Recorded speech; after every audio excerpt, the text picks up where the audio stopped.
Samajwadi party सनातन के अपमान का कोई मौका नहीं छोड़ती। जब रामलला विराजमान हो रहे थे, प्राण प्रतिष्ठा हो रही थी, तब दूरी बना ली। महाकुंभ का सफल आयोजन हो रहा है, जिस तरह से करोड़ों सनातनी, 10 करोड़ सनातनी अब तक स्नान ध्यान कर चुके हैं, लेकिन समाजवादी पार्टी को दिक्कत क्यों हो गई? क्योंकि कैबिनेट वहां पहुंच गई। कैबिनेट ने स्नान ध्यान किया और कुछ ऐसे फैसले ले लिए जिस पर यूपी की तस्वीर बदलने की बात सामने आई और इससे मिर्ची लग गई अखिलेश यादव को। अखिलेश यादव ये कह रहे हैं कि कैबिनेट ने स्नान क्यों किया, उनका तरीका नहीं सही था। खुद तो वो हरिद्वार में जाके स्नान कर रहे हैं। अगर तरीका ही बताना है तो प्रयागराज पहुंच जाते, आमंत्रण भी दिया गया कई नेताओं की तरफ से, राजभर साहब ने कहा भी कि आ जाते तो, लेकिन इसके बावजूद पहुंचे तो नहीं, लेकिन तरीके पर प्रश्न खड़े कर रहे हैं। जरा चलिए आपको तस्वीर दिखाते हैं, कौन सी तस्वीर परेशान कर रही है समाजवादी पार्टी को, वो तस्वीर देख लीजिए। ये है वो तस्वीर जहां आप योगी आदित्यनाथ को देखिए, वो है, और उनके अलावा कैबिनेट के वो तमाम चेहरे, 54 मंत्री जो थे, उन्होंने साथ में स्नान किया है। और ये जो सनातनी ऊर्जा की बौछार हो रही है ना, यही दिक्कत दे रही है अखिलेश यादव को, यही टेंशन दे रही है उनको। ये समझ नहीं आ रहा है कि आप करें क्या, क्योंकि उनके लिए ये तस्वीर दूसरी तरह की है। उनको ये सनातनी ऊर्जा नहीं दिख रही, उनको मां गंगा की गोद में यहाँ योगी आदित्यनाथ और 54 मंत्री बर्दाश्त नहीं हो रहे हैं। और यही वजह है कि उन्होंने प्रश्न खड़े किया। चलिए प्रश्न खड़े किया, लेकिन कम से कम मर्यादा का ध्यान रखना चाहिए था, लेकिन वो भी यहाँ पर ताक पर रख दी गई। सीएम योगी ने गंगा में यहाँ डुबकी लगाई। देखिए, योगी आदित्यनाथ ने त्रिवेणी में स्नान किया, हमने आपको तस्वीर दिखाई। सीएम के साथ साथ कैबिनेट के मंत्रियों ने भी डुबकी लगाई, 54 मंत्री पहुंचे थे। स्नान के दौरान ऊर्जा से लबरेज दिखाई दिए मंत्री, थोड़े हल्के अंदाज में भी थे। स्नान के दौरान एक दूसरे पर जल उछाला, वो उत्सव एक तरह था, क्योंकि ये महाकुंभ 144 साल बाद आ रहा है और स्नान का मौका मिला तो वो उत्सव की तरह उसे मना रहे थे। सीएम योगी और मंत्री जब जल क्रीड़ा कर रहे थे तो यही देखकर लग रहा है कि सबसे ज्यादा दिक्कत अखिलेश यादव को हो गई। सनातनियों ने इस तस्वीर को बहुत सुखद बताया। इतने बड़े फैसले लिए, जब कर्म कर लिया तो धर्म भी निभा रहे थे, इसमें दिक्कत क्यों आई? देखिए, रोजाना करोड़ों भक्त पहुंच रहे हैं कुंभ स्नान करने और 10 करोड़ से ज्यादा सनातनी, आज तक के आंकड़े हम आपको बता रहे हैं, 10 करोड़ से ज्यादा सनातनी डुबकी लगा चुके हैं, लेकिन इससे भी अखिलेश यादव को दिक्कत हो रही है। चलिए जरा अखिलेश यादव ने सबसे पहले, जब तस्वीरें आई उसके कुछ ही देर बाद ट्वीट करते हैं। क्या ट्वीट करते हैं? त्रिवेणी को करें प्रणाम और रखें नहान का मान, ये कहने अखिलेश यादव। चलिए, अखिलेश यादव ने इशारों में ये कहने की कोशिश की कि नहान का मान रखें। मान तो रखा भी जा रहा था, इन्होंने ऐसा क्यों कहा, स्नान पर तंज क्यों कसा, ये सवाल है। लेकिन मीडिया सेल जो है समाजवादी पार्टी का, उसने तो तमाम जो चीजें हैं उसे ताक पर रख दिया। क्या लिखा जरा देखिए। सड़क छाप के संस्कार बताया, बीजेपी के संस्कार इसे बताया, 2 तस्वीरें दिखाकर कंपैरिजन कर दिया नेताओं का, और इस तरह की बात लिख दी जो मैं शायद बोलना भी ना पसंद करूं। छपरी, सड़क छाप, इस तरह की चीजें यहाँ लिखी हुई हैं। आप देखिए, आपको मीडिया सेल का जो विवादित पोस्ट है, सनातनियों का सीधे सीधे अपमान है और धर्म का ज्ञान देने की बात कर रहे हैं। खुद अभी तक प्रयागराज समाजवादी पार्टी का कोई बड़ा चेहरा नहीं गया स्नान ध्यान करने, लेकिन तरीका बताने की बात कर रहे हैं। तो ऐसे में लग रहा है कि समाजवादी पार्टी को कैबिनेट का ये स्नान पसंद नहीं आया है। कम से कम जो ये ट्वीट आया यही बता रहा है। अखिलेश यादव ने स्नान से पहले टिप्पणी की थी, हमने आपको दिखाया था अभी ट्वीट उनका, और कुंभ में कैबिनेट मीटिंग को उन्होंने राजनीति बताया था। उनका कहना था कि ये राजनीति की जगह नहीं, जबकि सबसे ज्यादा महाकुंभ पर सवाल वही उठाते आए, वो क्यों राजनीति कर रहे हैं फिर? स्नान के बाद अखिलेश ने ट्वीट किया, मंत्रियों की जल क्रीड़ा को उन्होंने त्रिवेणी का अपमान बताया। समाजवादी पार्टी की मीडिया सेल ने तो हदें ही पार कर दी। क्या लिखा, क्या पूरी तस्वीर शेयर की, हमने आपको दिखाया। विवादित वीडियो से तुलना कर दी, कैबिनेट के स्नान से सड़क छाप, छपरी, इस तरह के शब्दों का इस्तेमाल मीडिया सेल के ट्वीट में दिखाई दिया।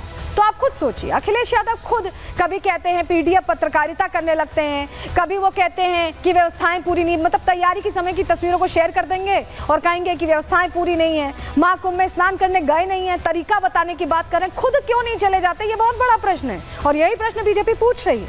कैसे पूछ रही, सुनिए जरा। ट्वीट में समाजवादी पार्टी जिस प्रकार के शब्दावली से उच्चारित करती है, छपरी लौंडे की तरह, मतलब एक साधु संत को इस प्रकार से अपमानित करना, मठाधीश को माफिया बोलने का भी दुष्कर्म अखिलेश यादव जी ने किया था।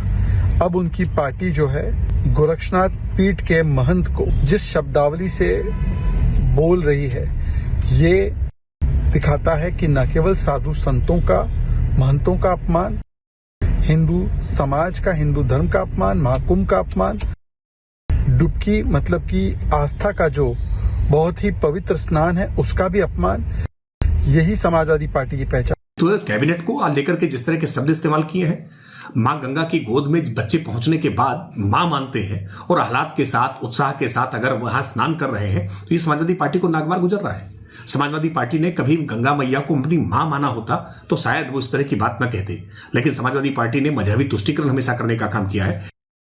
अच्छा, ऐसा नहीं है कि समाजवादी पार्टी ने इसी प्रकरण को लेकर सवाल खड़े किए, इससे पहले भी समाजवादी पार्टी के टारगेट पर महाकुंभ शुरू से था। साथ देना तो दूर, प्रश्न खड़े करना, गलत बयानी करना, ये आदत सी बन गई। क्यों हम ऐसा कह रहे हैं, जानकारी देखिए, आपको बता रहे हैं। देखिए, सपा महाकुंभ पर बार बार सवाल खड़े कर रही है। कुंभ शुरू होने से पहले ही फेक नैरेटिव फैलाने की इनकी कोशिश थी। कुंभ की तैयारियों पर सवाल इनकी तरफ से खड़े किए गए। सपा के नेता महाकुंभ स्नान में अब तक नहीं पहुंचे, लेकिन तरीका बताने की बात कर रहे हैं। कुंभ क्षेत्र में मुलायम की प्रतिमा भी लगवा दी गई। आपको हमने तस्वीर दिखाई थी प्रहार में। प्रतिमा लगवाने के बाद अखाड़ा परिषद नाराज हुआ था और अब सीएम योगी के स्नान पर समाजवादी पार्टी विवाद बढ़ा रही है। क्या सपा को करोड़ों सनातनियों से परेशानी है? ये अपने आप में सवाल बन गया है, क्योंकि जिस तरह से वो सवाल खड़े कर रहे हैं, कम से कम लग ऐसा ही रहा है। और बड़ी बात यह है कि अगर उन्हें तरीका बताना तो जाएं, स्नान ध्यान करें, बताएं जरा। लेकिन सिर्फ बयानी वीर बन रहे हैं समाजवादी पार्टी के तमाम चेहरे और उनके अध्यक्ष भी, और अब तो मीडिया सेल 2 कदम आगे बढ़ गई है। और चलिए अब अगले खबर की ओर आगे बढ़ते हैं। अब बात करेंगे सैफ अली खान और उनके आसपास तैरते सवालों की।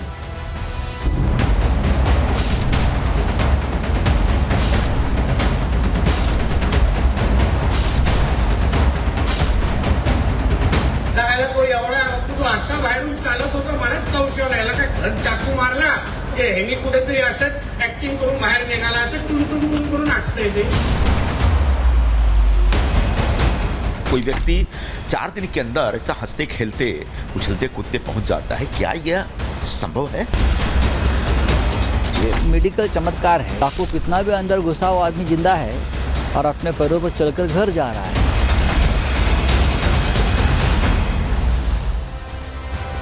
सैफ पर जो हमला हुआ उस मैटर को लेकर अभी तक सवालों का जवाब नहीं मिल पाया। मिस्ट्री सॉल्व नहीं हुई है कि आखिर यह हमला हुआ कैसे है, उस रात की घटना क्या है, सैफ बिल्कुल फिट कैसे हो गए और क्या जो शख्स गिरफ्त में है जिसका दावा पुलिस करे कि आरोपी है वही आरोपी है। इन तमाम सवालों के बीच अब तक जवाब नहीं मिल पाए और अब तो नेता से लेकर जनता तक हर कोई प्रश्न पूछ रहा है। नेता खुले मंच से प्रश्न पूछ रहे हैं, जनता सोशल मीडिया पर प्रश्न पूछ रहे हैं, लेकिन जवाब किसी को नहीं मिल रहा है। क्यों मैं ऐसा कह रहे हैं, कैसे अब राजनीतिक इस पर हमले शुरू हो गए हैं, प्रश्न शुरू हो गए हैं। चलिए अब जानकारी जल्दी से आपके सामने रखेंगे, क्योंकि लगातार इस पर रिएक्शंस आ रहे हैं, यहाँ पर थम नहीं रहे रिएक्शंस। चलिए जानकारी आपके सामने रख रहे हैं, आपको बताते हैं। दरअसल सैफ अली खान हमले को लेकर सियासी बवाल मचा हुआ है, बवाल थम नहीं रहा। सैफ पर हुए हमले को लेकर लगातार प्रश्न खड़े किए जा रहे हैं। महाराष्ट्र के मंत्री नितेश राणे का बयान अब सामने आया। खुले मन से उन्होंने कहा है कि क्या सच में सैफ पर हमला हुआ या ये सिर्फ एक्टिंग की गई, ये प्रश्न पूछा है।